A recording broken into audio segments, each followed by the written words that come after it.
Essa é a parte 1 da aula de teoria dos números. Aqui nós vamos ver a definição de congruência modular e vamos resolver alguns problemas. Só essa definição de congruência modular já é o suficiente para conseguir trabalhar, né, em vários problemas de programação competitiva. Então nós vamos resolver aqui três problemas. O primeiro é o digital root, é uma B de 1 div 2. Esse integers have friends, que é a B de 1 div 1. E yet another counting problem, que é a C de um div 2. Então, bom, eu disse resolver, mas a gente vai ver mais ou menos a ideia geral da solução, né, a parte importante. E aí fica de exercício para vocês escreverem um código, né, preencherem os detalhes que vão ficar faltando. Tá, então, a primeira coisa, a definição, né? Então, a notação que vocês podem encontrar em livros de teoria dos números é essa. A congruente a B, né, o sinal de congruência são esses três traços horizontais, e entre parênteses mod M, né? Então, a congruência ela vai depender, claro, de onde a gente está tirando o mod, né? Então, a ideia intuitiva que a gente tem desse mod é justamente o resto na divisão, né? Quando a gente vai numa linguagem de programação e faz, por exemplo, a porcentagem M, essa operação faz, né, calcula o resto da divisão de A por M. Mas, matematicamente, a forma mais simples, né, de trabalhar é a gente trabalhar com essa definição. A é congruente a B módulo M quando o A menos B é igual a um múltiplo de M, né? Aqui K é um número inteiro. Então é fácil de ver que essas duas coisas elas são equivalentes, né? Então, se A e B têm o mesmo resto na divisão por M, quando eu subtrair os dois, né, eu vou estar cancelando um resto com o outro, e o que sobra tem que ser múltiplo de M, né? Pode ser zero. Por exemplo, pode ser zero vezes M, né? Por exemplo. Mas de qualquer forma dá a mesma coisa, né? Então, essa congruência modular, ela é uma relação de equivalência. Ela tem essas três propriedades, né? A relação de equivalência é uma relação que possui essas três propriedades. Então, a primeira, aqui eu não escrevi tudo, mas né, aqui a gente está pegando quais que é A e B inteiros, né? E M também, M inteiro. Então, qualquer A vai ser congruente com ele mesmo, modo qualquer M. Então, essa é a reflexividade, né? Se eu tenho um A congruente a B, então é claro B congruente a A, módulo M. E se A é congruente a B e B é congruente a C, então A é congruente a C, módulo M. Isso tudo pode ser provado simplesmente com a definição, né? Por exemplo, o primeiro, A congruente a A. Então, se a gente escrever A menos A, isso aqui é zero, né? É zero vezes M. Então, por definição, né? Por definição, A menos A é múltiplo de M, então A é congruente a A. E aí você pode fazer, por exemplo, o segundo, se A menos B é igual a KM, a gente pode multiplicar é, ambos os lados da igualdade por menos um. Aí a gente vai ter. E aí, claro, né, a soma é comutativa, então eu posso trocar a ordem. Então eu vou ter B menos A é igual a menos K vezes M. Aí lembrando que aqui o K ele tem que ser inteiro, né? Ele pode ser negativo, pode ser positivo. Então aqui você prova o 2. E o 3 vai dar a mesma coisa, né? Você faz essa primeira congruência, aí faz a segunda, né? Aí você vai ter A menos B igual ao múltiplo de M, B menos C igual ao múltiplo de N. Aí você substitui, né, um no outro e você vai ter A menos C múltiplo de M. Tá, então vamos ver algumas proposições aqui. Então a primeira. ah, Se A é congruente a B módulo M, né, e eu tenho A, B e C números inteiros, então A mais C é congruente a B mais C módulo M. Então esse aqui é somar C nos dois lados dessa congruência modular. E A vezes C é congruente a B vezes C módulo M. Então com isso a gente já começa a perceber que essa relação de equivalência ela se comporta como se fosse mais ou menos ali uma igualdade, né? Essas são as propriedades boas que a gente tem de igualdade que a gente usa para resolver equações, né? Então, por exemplo, se a gente tem a equação 2x é igual a 5 nos números reais, como é que a gente resolve isso, né? A gente divide os dois lados da equação por 2 Aí aqui 2 dividido por 2 dá 1. 1 vezes x é x. Então isso aqui corta, né? X é igual a 5 sobre 2. Então a gente usa exatamente essas propriedades aqui e essas propriedades aqui para resolver equações, por exemplo, né? Então por isso que a gente meio que trata essas congruências modulares meio como se fossem igualdades, né? Então, proposição número 2.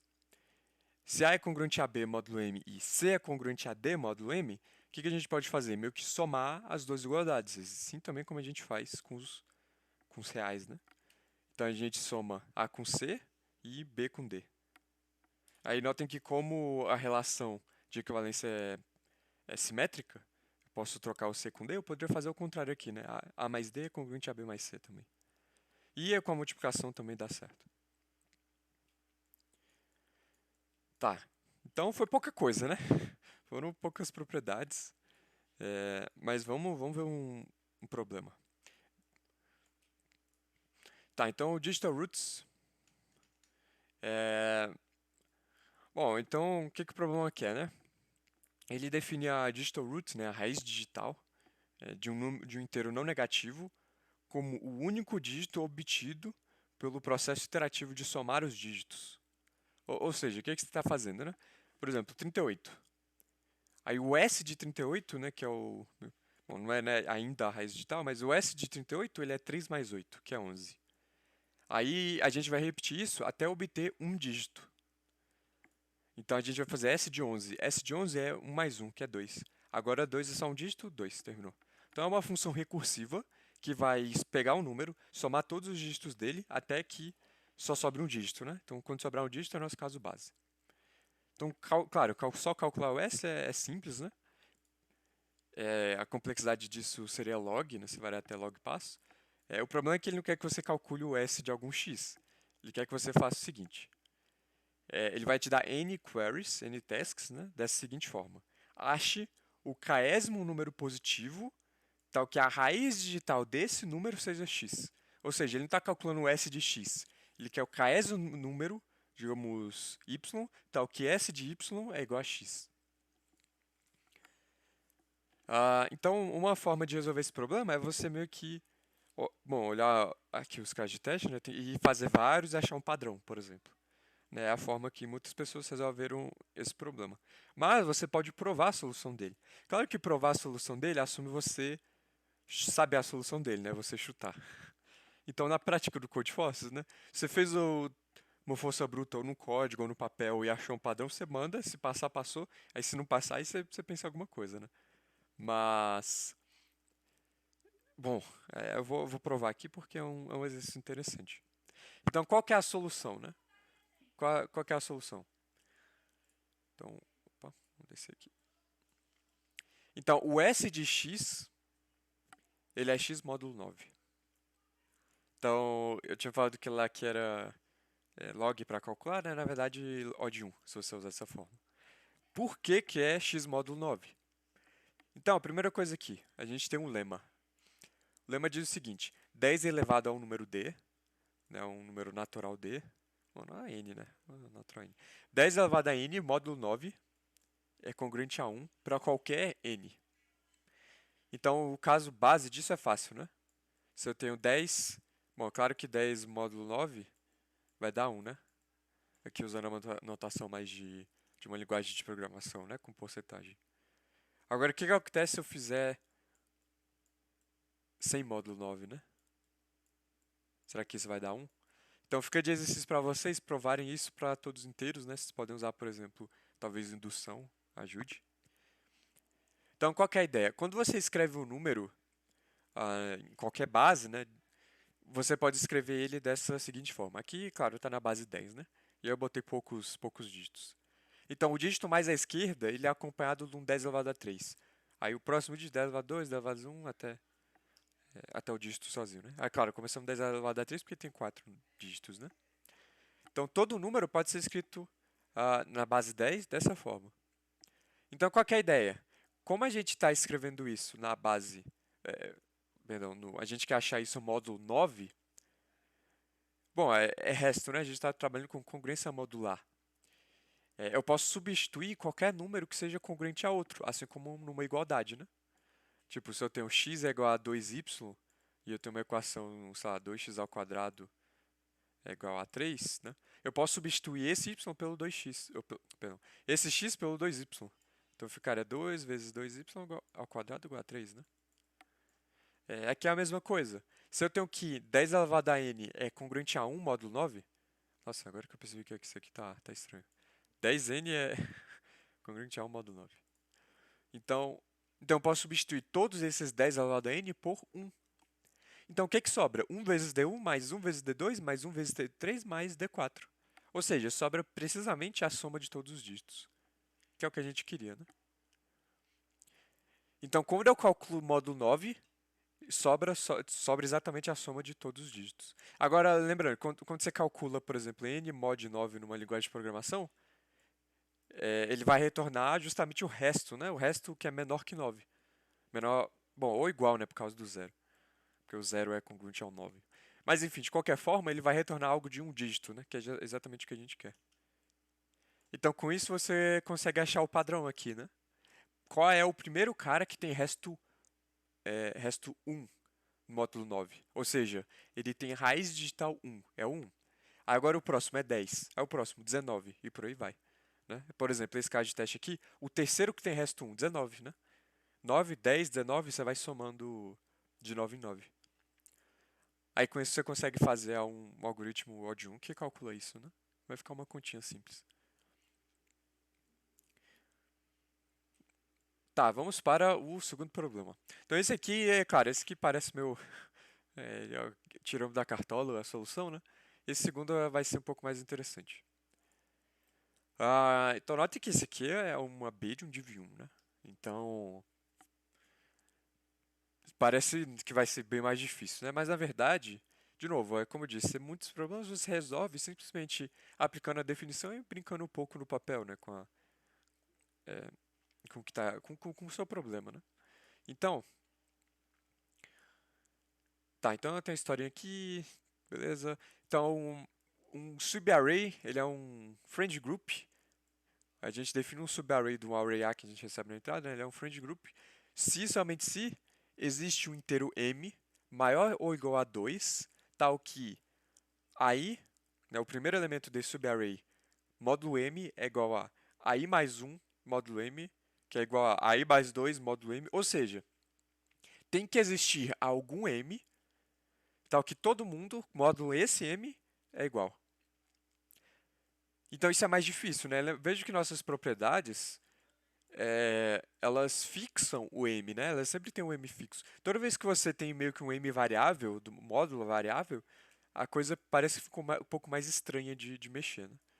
Então, eu pelo menos não conheço muitos resultados, muitos teoremas que ajudem, né, a trabalhar com o módulo.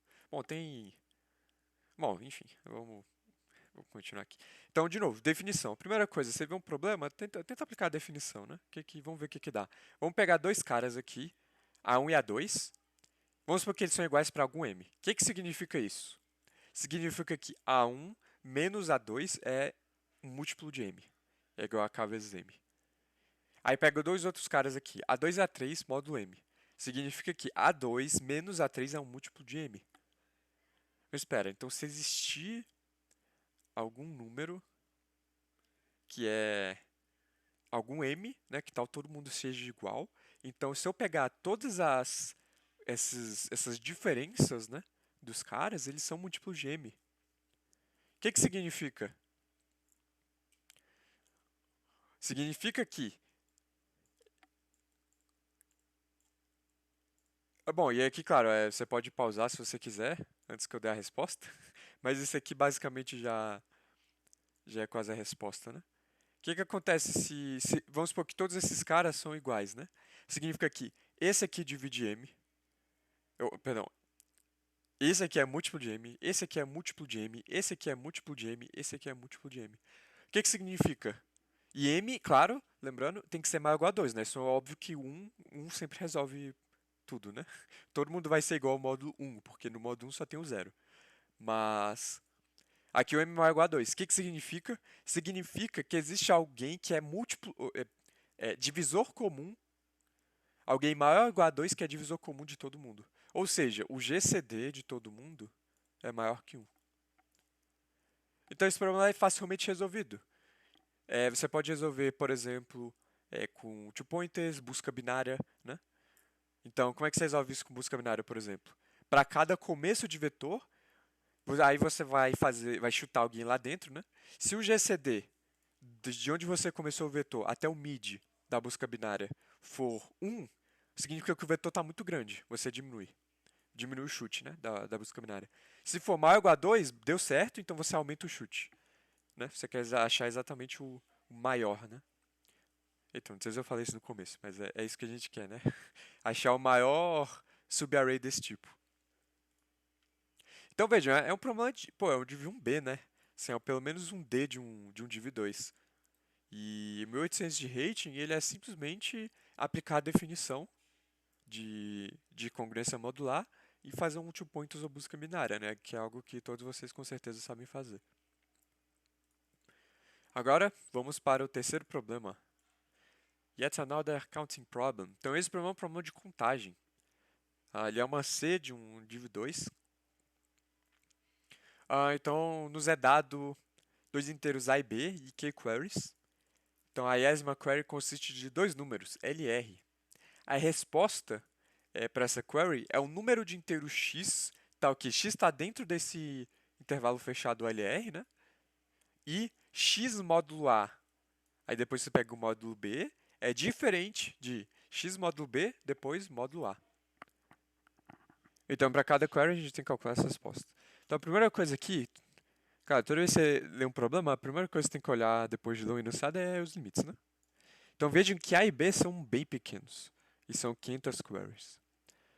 Então, uma coisa não incomum de você fazer é você simplesmente vir numa calculadora e calcular qual o limite de complexidade você tem, né? Será que eu consigo complexidade A vezes B vezes Q? Então, multiplicar A vezes B vezes Q. Aí divide por 10 elevado a 8. Então, isso dá 0,2 segundos, né? Então, a gente tem 3,5 segundos. Então, parece que a coisa aqui dá certo. Bom, claro, tem esse problema aqui do T, né, que é 100. Mas, bom, de qualquer forma, a gente pode tentar fazer alguma força bruta ainda, né? Tá bem no limite, mas vamos pensar numa força bruta aqui. Então, a questão é a seguinte. Aqui também eu vou meio que tirar da cartola a solução. Mas a ideia é que o nosso LR o L e o R são muito grandes, vão até 10 elevado a 18. Então a gente não pode brutar. Mas em mod é muito comum, e a gente vai ver isso no próximo vídeo, uma ideia meio cíclica das coisas, né? Então imagina que o x igual a 1, o x igual a 1 ele dá diferente, né? Então a gente conta ele na resposta. Será que o x mais, sei lá, mais 1000, 1 mais 1000, né? Será que ele sempre vai dar a mesma resposta? Tipo, x mais 1000, x mais 2000, x mais 3000? Será que existe algum, não necessariamente 1000, mas sabe, algum valor tal que ele meio que repete a resposta, né? Em outras palavras, talvez desenhando, vamos supor que 1 é quando dá diferente e 0 é quando dá igual. Aí vamos supor que para algum bloco de números dá isso aqui, né? Então, tipo, 1, 2, 3, 4, 5, 6. Será que isso repete esse padrão? Então, será que quando chegar no 7, por exemplo, tipo, 7 vai dar 1, o 8 vai dar 0, o 9 vai dar 1. Será que repete tipo esse padrão aqui, 1, 0, 1, 0, 1 para sempre? Porque se repetir, a gente pode calcular ele de forma mais fácil, né? A resposta é que sim. Agora, claro, qual valor, né? A partir de qual valor vai repetir? Isso você pode tentar fazer uma força bruta no papel, ou fazer um código que tenta fazer para fazer essa força bruta, mas sempre quando você vai resolver um problema, né, é interessante você chutar valores especiais.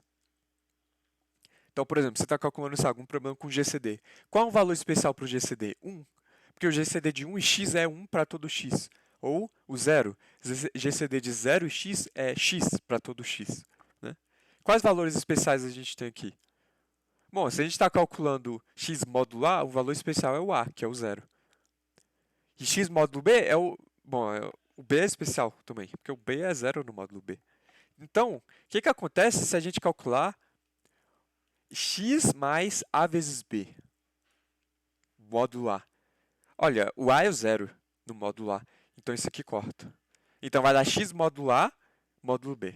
Agora, o que que acontece se eu calcular aqui o x, primeiro módulo B, depois módulo A? O B é o zero, então isso aqui corta. Então, no final das contas, se o x deu diferente, o x mais AB vai dar diferente quando a gente fizer esses modos todos aqui. E se o x der igual no módulo A, módulo B com módulo B, módulo A, então o x mais AB vai dar igual. Então, se você fizer uma tabela do 1, aí 2, 3, até o A vezes B, né, e botar essas respostas aqui, 1 e 0, 0, 1, pam, pam, pam, ele vai repetir aqui, no AB mais 1. Vai repetir essa tabela. Então, para cada bloco de tamanho A vezes B, você consegue calcular. Bom, você bruta esse bloco A vezes B, e aí cada bloco de A vezes B, você vai dar essa soma aqui a resposta, né? A quantidade de valores diferentes. Aí agora a questão é você calcular quantos blocos de A vezes B tem no intervalo. Bom, não no LR, né? É um problema de contagem, então você não precisa calcular do L até o R. Você conta quantos tem do 1 até o R e subtrai quantos tem do 1 até o L menos 1, né? Então você precisa calcular quantos blocos deles completos tem entre 1 e R. Aí pode ter um resto, né? Porque pode ter o R ele pode acabar no meio de um bloco, né? Ele não terminar o bloco. Aí só que esse bloco vai ter tamanho menor que A vezes B. Aí você pode brutar também. Então fica aí também de exercício. Talvez eu bote esse aqui na lista também, para vocês terminarem o código, né? Eu posso mostrar rapidinho, mas se você for resolver, não faça o seu código. Mas é basicamente isso, né? Essa função solve, ela calcula, e aí eu calculo até o R e subtraio do L menos 1. Então essa é a resposta para essa query. E tem a função brute, né, que calcula o brute de 1 até A vezes B. Então, é isso essa primeira aula.